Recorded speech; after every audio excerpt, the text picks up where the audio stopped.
После гражданской войны по всем краям Якутии ездили агитаторы. Они рассказывали про советскую власть, про устройство новой жизни. И вот в одну деревню приехал такой агитатор. Целый день он вел собрания. Люди слушали его, сидя на земле или на скамейках. Он говорил пламенные речи.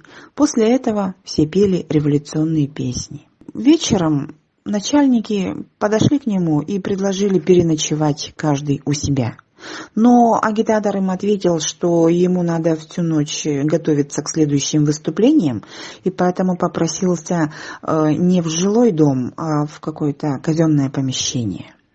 И тогда начальники сказали: вот у нас есть школа, пожалуйста, ночуйте там как раз есть комната с кроватью. Школы обычно были очень длинные здания.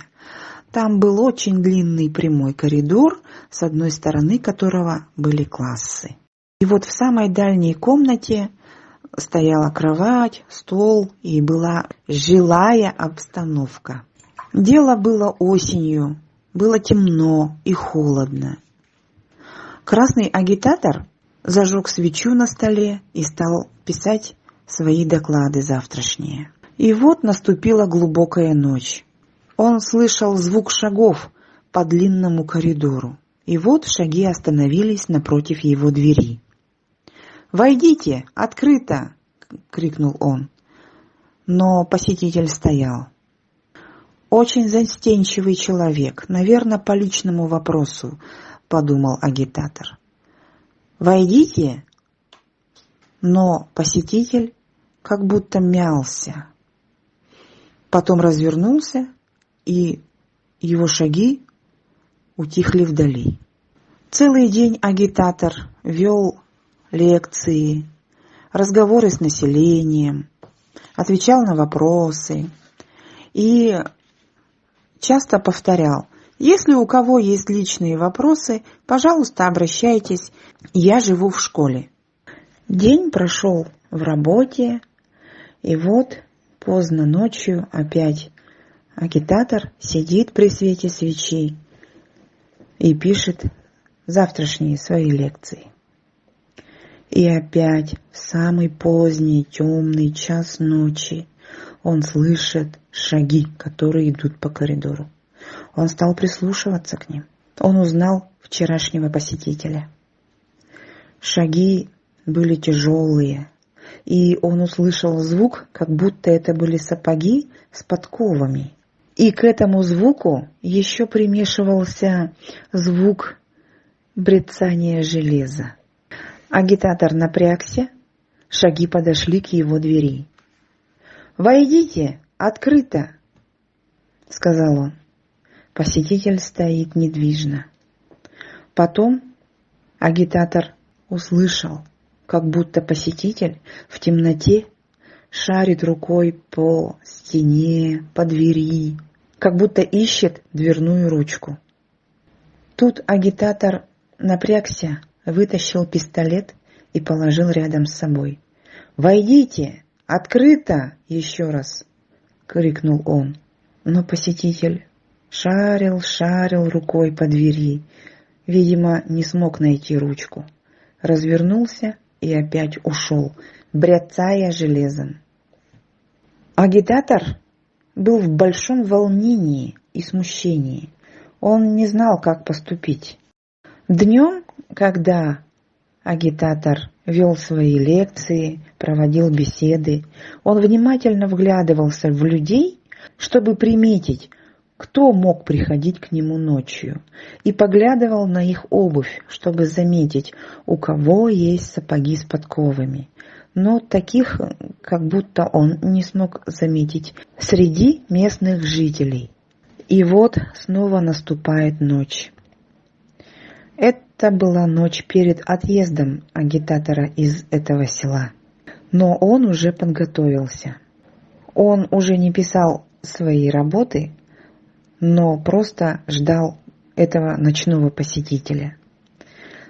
Настал самый глухой час ночи, и раздались шаги. Тяжелый шаг подкованных сапог, брецание железа.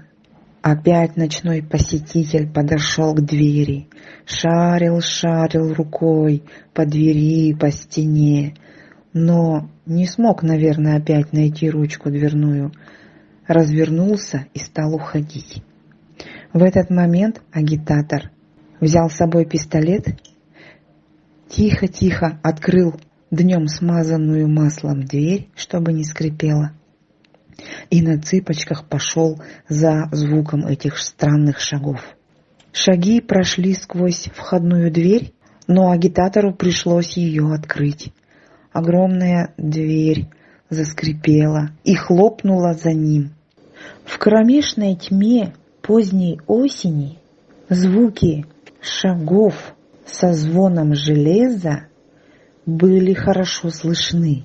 Кто-то шел, чеканя шаг по мерзлой земле.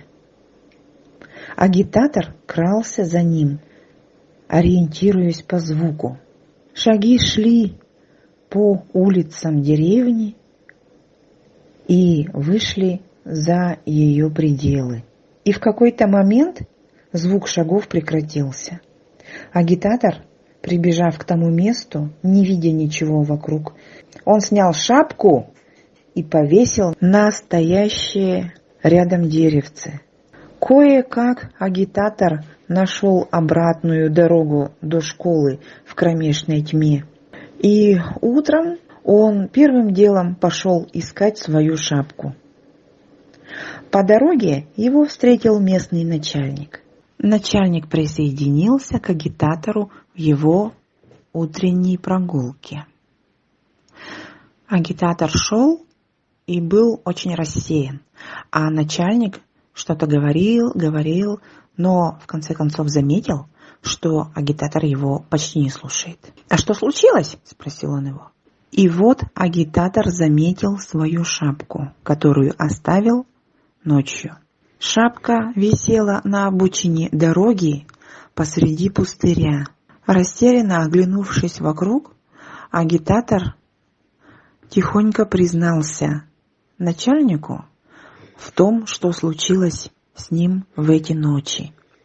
Начальник был очень удивлен, и они решили посмотреть, что есть на этом месте. Но кроме замерзшей земли и оврагов ничего не нашли. Потом начальник предложил позвать людей и провести здесь субботник. И когда разравнивали эти овраги, вдруг кто-то закричал, что его лопата наткнулась на какие-то железные предметы. Когда стали копать в этом месте, обнаружили там человеческие кости. И они раскопали скелет в форме красноармейца, закованного в кандалы. Сразу собрался митинг, и прах этого красноармейца решили торжественно похоронить на этом месте, а сверху поставить памятник героям гражданской войны. Так в этом поселке появился памятник героям гражданской войны.